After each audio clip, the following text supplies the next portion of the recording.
probably top 3 comic book movies, period.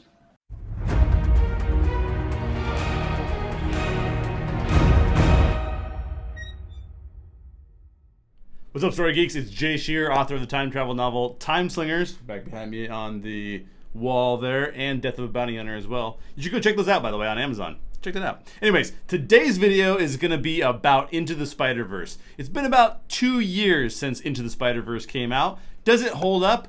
We're going to review it today with Michael Young from Nerd Soul. Does the Spider-Verse movie hold up? Spider-Man Into the Spider-Verse on today's show.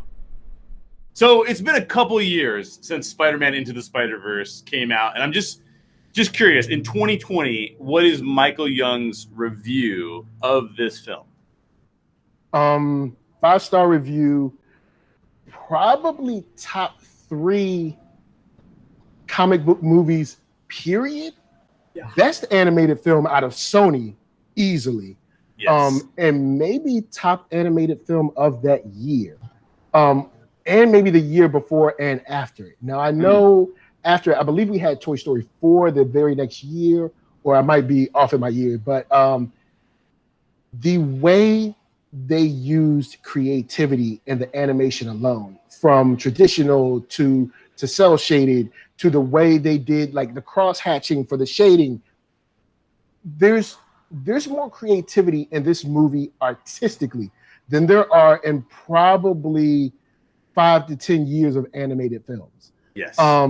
And then in the writing, this is a movie that could have went horrible quick. Like, and I remember reviewing one of the trailers being like, I don't know. I'm like, you got Gwen here. I thought this was supposed to be Miles' movie, because when they announced it, they were like, Miles Morales is getting his own movie. I was like, you told me this was going to be Miles' movie. But the way I think the perfect word is balance.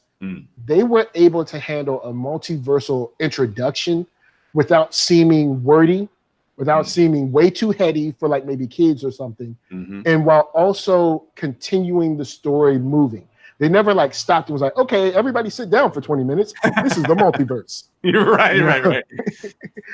They kept it moving, and they had multiple villains, multiple levels of threats, and a continuing narrative for everybody in the story. This could have fell apart in many ways, and it didn't. And best Spider-Man movie by far right now, and it might be chomping at the heels of like most comic book films in general. I'd say probably top 3, if not top 5. This movie's good, and I've probably rewatched this way more than any other comic book film. Yeah. More than Dark Knight, more than Civil War, maybe right around more than Black Panther, probably. More than Infinity War and Endgame.